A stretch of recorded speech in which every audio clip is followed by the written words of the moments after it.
क्योंकि बहू झूठ नहीं बोलती। सुधा और राकेश के 3 बेटे थे। शादी के बाद तीनों माँ बाप से दूर रहते और सिर्फ त्योहारों में आते। माँ जी, पिताजी, अगली बार आप लोग हमारे घर आइएगा। अरे नहीं बहू, सब यहीं आ जाते हैं तो घर खिला खिला लगता है। हाँ बहू, तू हमेशा बुलाती है तो जरूर आएंगे तेरे पास भी। हाँ हाँ, दीदी का घर बड़ा जो है, सब कुछ आपने शादी के बाद दीदी को ही तो दे दिया था। हमें भी दिया होता तो हम भी बड़ा घर लेते। क्यों सुनील? अरे नहीं नहीं, पापा ने सबको एक बराबर ही दिया है। छोटी बहू, क्या चाहिए तुम्हें, बोलो। वो आपके सोने की चेन वाली घड़ी है ना, वो अगर आप मुझे। तभी वहाँ मजली बहू भी आ जाती है। और मुझे ना आपका मंगलसूत्र कितना लंबा, सुंदर और भारी भी है। अरे हाँ हाँ, तुम दोनों को ही दूंगी बहू, चिंता ना करो।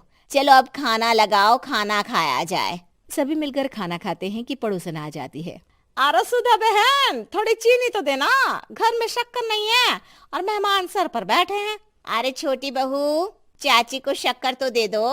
अरे मजली दीदी, आप दे दीजिए ना, मैं यहाँ कम आती हूँ तो मुझे पता ही नहीं है कि सासू माँ सारी चीजें कहाँ रखती है। और तुम मैं कौन सा यहाँ रोज शक्कर फाँकने के लिए आती हूँ, मुझे भी नहीं है पता। तभी बड़ी बहू हाथ में चीनी की कटोरी लेकर आती है। चाची, शक्कर आप लोगों का बड़ा सहारा है माँ जी और पिताजी को, वरना हम लोग तो यहाँ रहते ही नहीं। आप जैसे पड़ोसी हैं तो हम निश्चिंत है। और जीती रहे बहू, अब तो ये घर पड़ोस कम परिवार ज्यादा लगता है। सुधा अपनी बड़ी बहू को देखकर बहुत खुश रहा करती थी। वो उससे अक्सर घंटों बात भी किया करती, लेकिन दोनों दूसरी बहुओं का भी वो समझती थी कि शायद छोटी है, वक्त आने पर संभल जाएंगी। समय आ जाता है जब सभी को वापस जाना होता है।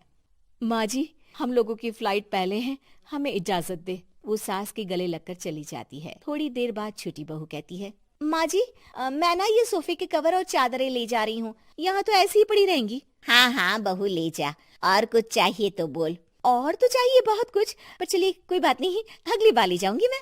ऐसे ही मंजली बहू भी घर का बहुत सारा सामान ले जाती है। सभी के जाने के बाद सुधा राकेश से कहती है, घर कितना सूना लग रहा है ना। हाँ, और खाली भी। तुम्हारी दोनों बहुएं सब बटोर गई। अरे ठीक है ना, हम दोनों ही तो हैं, कितना सामान लगेगा। फिर उन लोगों की नई गृहस्थी, इतना मत सोचा करे। समय बीतता है। ऐसे ही हर साल त्योहारों में सुधा और राकेश के बच्चों की बहू आते और जाते वक्त ढेर सारा सामान पैक कर कर ले जाती। लेकिन कुछ ही सालों में सुधा का देहांत हो जाता है। पिताजी, आप यहाँ अकेले क्या करेंगे? हम लोगों के साथ चलिए। अरे नहीं नहीं बहू, इस घर में सुधा की यादें हैं, मैं उसे नहीं छोड़ सकता हूँ। अब तुम लोगों की माँ नहीं रही। देख लो, वैसे तो मैंने उसके जीते जी सब कुछ दे दिया है, लेकिन कुछ उसका पर्सनल कीमती सामान था जो ये है, ले लो।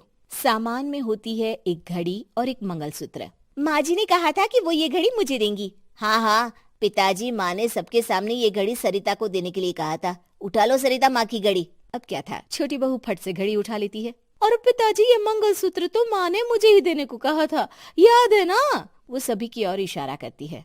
तू भी ले ले ये हार बेटा, कोई बात नहीं। मंजली फटाक से हार उठा लेती है। ससुर बड़ी बहू की तरफ देखते हैं। तुझे क्या दूं बेटा? पिताजी, माँ ने एक चीज मेरे लिए भी रखी है। सभी के कान खड़े हो जाते हैं कि आखिर सास ने क्या रखा होगा बड़ी के लिए। अरे माँ जी तो दीदी से प्यार भी ज्यादा ही करती थी, हमेशा उनसे बात किया करती। जरूर कोई बड़ी और अपनी प्रिय चीज दी होगी दीदी को। और देख लेते हैं ना, वरना तो हम भी बराबर का बंटवारा करेंगे। हाँ हाँ, कर लेना बंटवारा।